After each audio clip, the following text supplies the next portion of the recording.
जाति का है, किसी भी कोने में रहता है, उनका सबका डीएनए एक ही है। तो भारत को हमने इसलिए एक जन, एक राष्ट्र और एक संस्कृति माना। ये हमारी विचार निष्ठाओं की पहली निष्ठा है।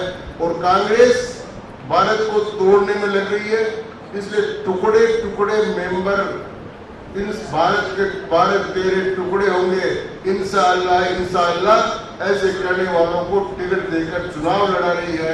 और कांग्रेस पार्टी भारत के राष्ट्र के एकात्मता के साथ विश्वासघात कर रही है। ये बात स्वयं पित्रोदा के भाषण से बिल्कुल साफ हो गई है। वो निकल कर बाहर आ गई है। अब उसका इस्तीफा दिला दिया, कांग्रेस को अलग कर दिया। ये तो वो है कि आईना साफ करते रहे, धूल तो चेहरे पर पड़ी थी, तो धूल तो इनके चेहरे पर पड़ी हुई है। अब ये इस्तीफा दिलाकर आईना साफ कर रहे हैं, ये नहीं होगा। तो मैं आज मेरा कहने का मतलब, भारतीय जनता पार्टी इसी वैचारिक पृष्ठभूमि को लेकर चुनाव में गई है। और दूसरी बात, दो बड़े हमले और किए उन्होंने। एक पित्रोदा ने हमला किया भारत की विरासत। भारत की विरासत आज से नहीं, 52 स्मृतियां लिखी गई।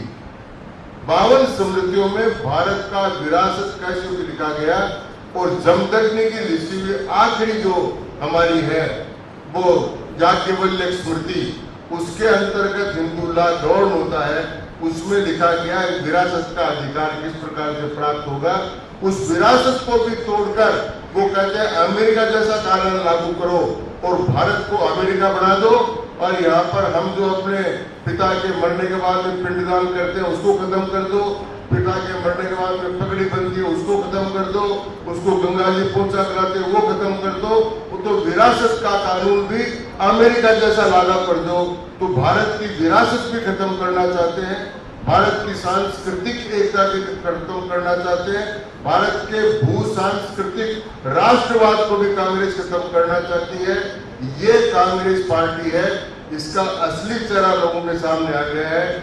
मैं उनके और प्रधानमंत्री जी ने भी इस बात का जबरदस्त खंडन किया है और उन्होंने कहा है कि जब तक मैं जिंदा हूं भारत के सांस्कृतिक राष्ट्रवाद को समाप्त नहीं होने देगा। और हम भारतीय जनता पार्टी राजस्थान की तरफ से कांग्रेस पार्टी को चुनौती देकर कहते हैं कि भारत की सांस्कृतिक विरासत, भारत की सांस्कृतिक एकता और भारत के सांस्कृतिक राष्ट्रवाद को तोड़ने का कोई भी प्रयत्न कोई भी करेगा उसको हम सफल नहीं होने देंगे और हम भारत की एकता और अखंडता को कायम रखेंगे। ये चुनाव इन्हीं दो बातों के बीच में लड़ा जा रहा है। देश भर में 3 चरण खत्म हो गए हैं, बाकी के चरण में इस मुद्दे पर अब भारतीय जनता पार्टी लोगों को जागृत करने का प्रयास करेगी। और ये जो बात है वो सेम पित्रोदा की ओवरसीज कांग्रेस के अध्यक्ष की नहीं है। ये सेम पित्रोदा राजीव गांधी जी के दोस्त थे और ये प्रियंका जी और राहुल जी उनको अंकल सेम कहकर बुलाते हैं। अपने यहाँ सेम का दूसरा होता है, उनके उसका नाम सेम है, तो मैं सेम नहीं कर रहा हूँ, वो अंकल सेम कहकर उनको बुलाते हैं। तो अपने अंकल जो कांग्रेस के विचार पुंज है, थिंक टैंक है, उनके मुंह से निकली हुई बात कांग्रेस के हृदय से निकली हुई बात है। तो ये बात हम करना चाहते हैं। इसी प्रकार से एक विशेष बात हो जो कांग्रेस पार्टी ने अपने घोषणा पत्र में कही है कि हर किसी भी कीमत पर वो संविधान में संशोधन करके मुसलमानों को आरक्षण देना चाहते हैं। हम धर्म के आधार पर आरक्षण। जहां तक प्रधानमंत्री जी का सवाल है, मैं कहना चाहूंगा कि प्रधानमंत्री जी वो युग पुरुष है जिन्होंने बिना किसी संकोच के ये स्वीकार किया कि मैं भारतीय संस्कृति का उपासक हूँ, मैं मंदिरों में जाता हूँ, मैं गंगा जी में स्नान करता हूँ, मैं नवरात्र करता हूँ, मैं त्रिपुंड लगाता हूँ, मैं रुद्राक्ष पहनता हूँ और इसका मुझे गर्व है। और इस गर्व के कारण से ही आज संपूर्ण भारत की जनता उन्हें सनातन धर्म के रक्षक और सनातन संस्कृति के रक्षक के रूप में एक युग पुरुष के रूप में स्वीकार कर रहे हैं।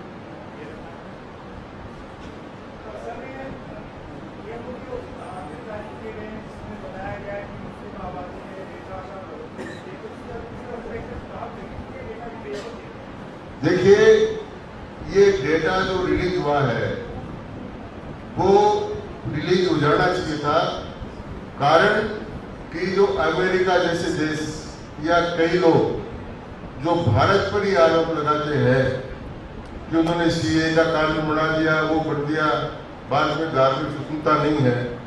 भारत एकमात्र दुनिया में ऐसा राष्ट्र है जिसमें अल्पसंख्यकों की जनसंख्या बढ़ी है, विशेषकर मुसलमानों की जनसंख्या में 7% से ज्यादा बढ़ावा हुआ है, और क्रिश्चियंस की में 0.36% का बढ़ावा हुआ है, और हिंदुओं की और जैनियों की और सिखों की जनसंख्या में कमी आई है। वो इस बात का प्रतीक है कि भारत में भौगोलिक रूप से भी जनसंख्या में बदलाव का प्रयत्न किया जा रहा है, और इसलिए इससे भी सावधान रहने की आवश्यकता है। क्या जनसंख्या नियंत्रण कानून बनना चाहिए क्या देश में भी, किस हिसाब से आबादी बढ़ रही है?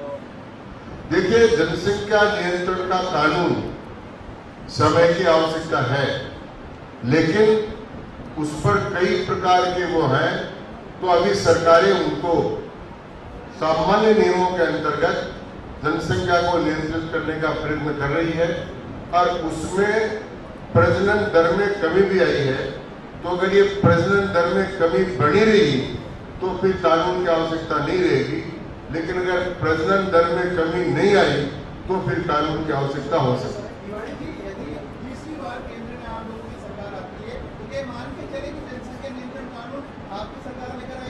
अपने आप हो जाएगा, हो जाएगा।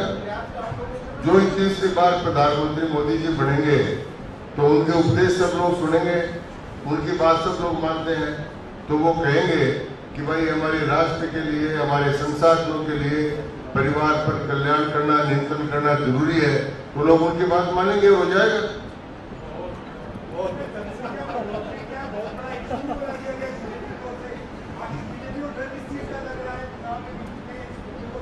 बीजेपी ने तो नहीं दिया, ये आंकड़े जारी नहीं किए हैं।